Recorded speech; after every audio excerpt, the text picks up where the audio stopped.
Hello mga Lods. Flex ko lang tong aking trabaho mga Lods, no. Napakahirap talagang maging mahirap. Tapos Lods, dito tayo nagtatrabaho sa Lods.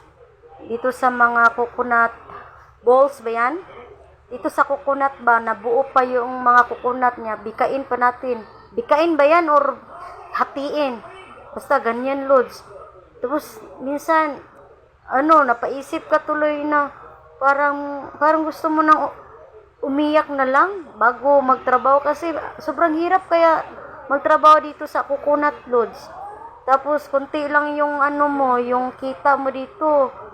Tapos sobrang sakit sa yung kamay, good Lodge. Yung dalawang kamay mo, marami pa yung kuan sa Lodge.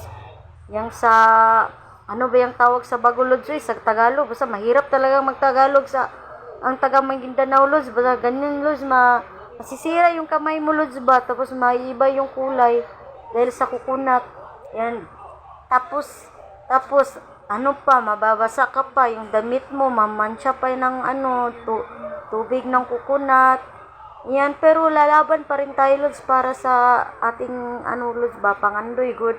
Yung pangarap natin Lods na makabili lang ng 1 kilong bigas at makakain tayo ng 5 pisong ginamos Lods ba, makabili tayo yan Lods.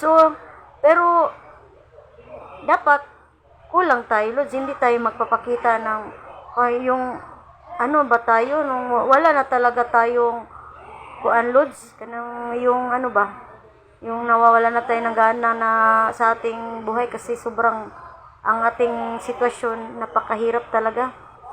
Yun, Lods. Pero, ayun lang. Yun lang, basta yun na yun. Yan, mahirap talaga. Ang mas mahirap kasi dito, Lods, yung ganyan, yung magkuha ka ng laman ng coconut. At itong video na to, para sa inyo, sana po, wag kayong mawala ng pag-asa. Magtatrabaho pa rin tayo hanggang makabili tayo ng ulam.